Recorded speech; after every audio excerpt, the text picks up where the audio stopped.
Saudara-saudara yang kekasih dan diberkati Tuhan, saat ini kita akan membaca dan merenungkan firman Tuhan. Mari kita satu dalam doa, kita berdoa. Pujian, sembah, dan hormat kami naikkan kepadamu ya Allah, Allah di dalam Yesus Kristus. Saat ini kami akan membaca, merenungkan firman-Mu. Tolonglah kami lewat Roh-Mu yang kudus, supaya firman akan hidup di tengah-tengah kehidupan kami ini. Di dalam nama Yesus Kristus, firman kehidupan. Amin. Saudara-saudara, bagian bacaan Alkitab kita pada saat ini dari Lukas pasalnya yang ke-10, ayatnya yang ke-25 hingga ayatnya yang ke-37. Yang berkata begini, orang Samaria yang murah hati. Pada suatu kali berdirilah seorang ahli Taurat untuk mencobai Yesus. Katanya, "Guru, apa yang harus kuperbuat untuk memperoleh hidup yang kekal?" Jawab Yesus kepadanya, "Apa yang tertulis dalam hukum Taurat? Apa yang kau baca di sana?" Jawab orang itu, "Kasihilah Tuhan Allahmu dengan segenap hatimu, dan dengan segenap jiwamu, dan dengan segenap kekuatanmu, dan dengan segenap akal budimu. Dan kasihilah sesama manusia seperti dirimu sendiri." Kata Yesus kepadanya, "Jawabmu itu benar. Perbuatlah demikian, maka engkau akan hidup." Tetapi untuk membenarkan dirinya, orang itu berkata kepada Yesus, "Dan siapakah sesamaku manusia?" Jawab Yesus, "Adalah seorang yang turun dari Yerusalem ke Yeriko. Ia jatuh ke tangan penyamun-penyamun yang bukan saja merampoknya habis-habisan, tetapi yang juga memukulnya, dan yang sesudah itu pergi meninggalkannya setengah mati. Kebetulan ada seorang imam turun melalui jalan itu. Ia melihat orang itu, tetapi ia melewatinya dari seberang jalan.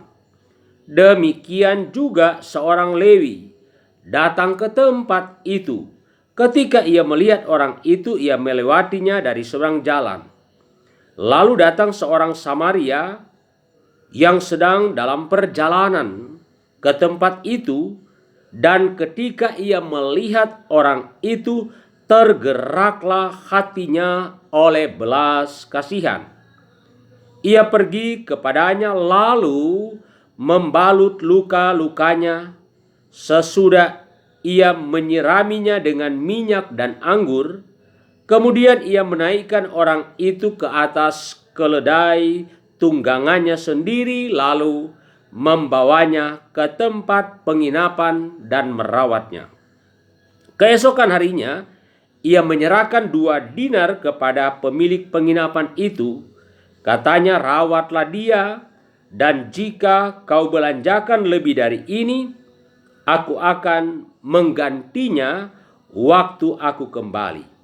Siapakah di antara ketiga orang ini menurut pendapatmu adalah sesama manusia dari orang yang jatuh ke tangan penyamun itu?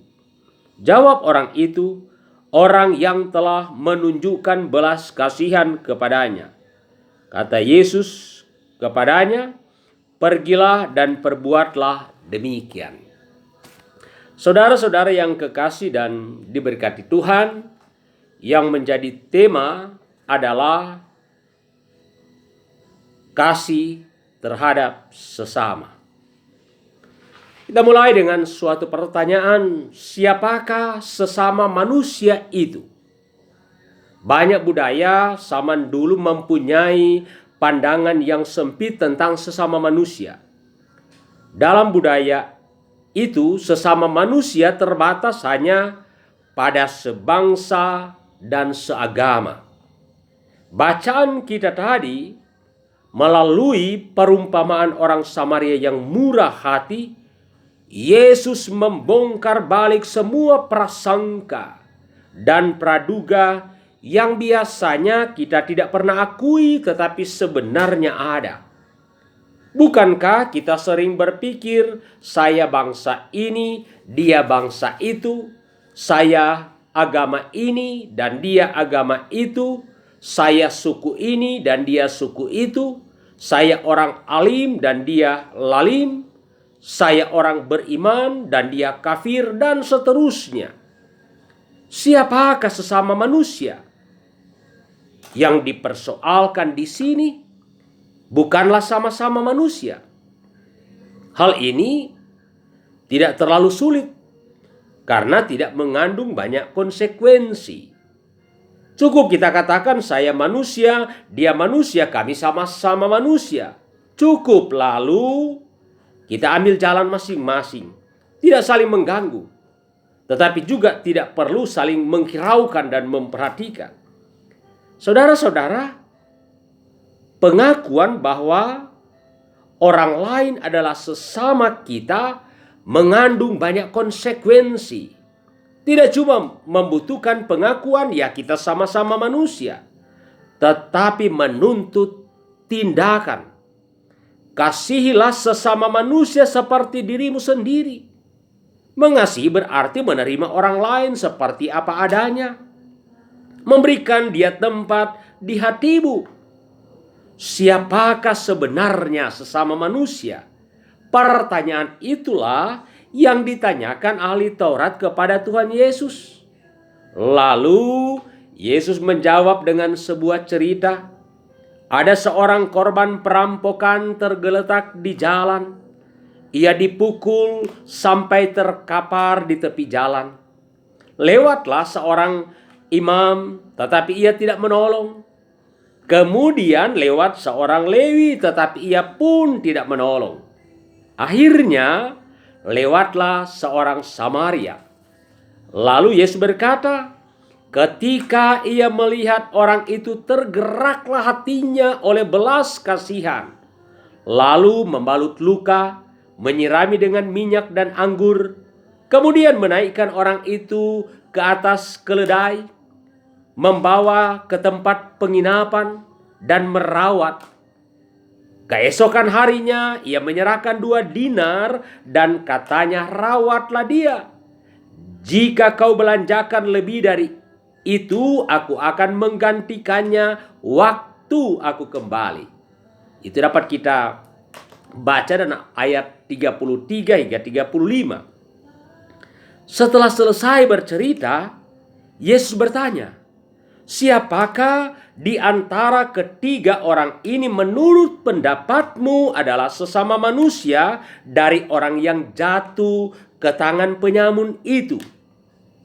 Yang mendengar cerita menjawab, orang yang telah menunjukkan belas kasihan kepadanya. Yang menjadi sesama manusia adalah orang yang tergerak hatinya oleh belas kasihan dan yang menunjukkan belas kasihan. Menarik untuk disimak. Siapakah imam dan orang Lewi? Imam adalah suatu jabatan dalam umat Israel yang tugasnya mempersembahkan korban, mengadakan doa syafaat, dan memberi berkat. Lewi adalah anggota suku Lewi yang mempunyai tugas khusus dalam penyelenggaraan ibadah di bait Allah. Mereka adalah rohaniawan. Mungkin mereka baru memimpin ibadah di bait Allah. Mereka orang saleh. Mereka sering menyebut nama Allah, tetapi mereka tidak memberi pertolongan. Sebaliknya, yang memberi pertolongan justru orang Samaria yang adalah orang awam dan oleh masyarakat dianggap orang kafir. Samaria adalah daerah di antara Galilea dan Yudea. Penduduknya dibenci oleh orang Yahudi karena perbedaan agama dan kebiasaan. Orang Samaria itu telah berperan sebagai sesama manusia bagi orang yang terkapar itu. Bagi dia, sesama manusia adalah orang yang membutuhkan pertolongan. Dan sebetulnya itulah jiwa Kristus tentang sesama manusia. Melayani sesama manusia melampaui segala tembok keluarga, kerabat, suku, bangsa, agama, budaya, atau batas apapun lainnya. Bagi Yesus, sesama manusia adalah konkret. Orang yang ada di depan mata kita yang sedang memerlukan tempat dalam hati kita. Mungkin orang itu memerlukan perlindungan, segelas air, pengakuan, dan penerimaan, sepiring nasi, pembelaan, dan lain-lain. Yang bisa melihatnya adalah hati yang tergerak oleh belas kasihan yang dilanjuti oleh perbuatan nyata. Saudara-saudara, kisah orang Samaria yang baik hati mendorong kita untuk mengasihi tanpa pandang bulu dan tanpa mengharapkan balasan. Yesus Kristus sendiri telah memberikan teladan kepada kita, sebab ialah yang digambarkan sebagai orang Samaria yang baik hati itu. Kristus telah menolong kita, menyembuhkan luka-luka kita akibat kejatuhan kita dalam dosa.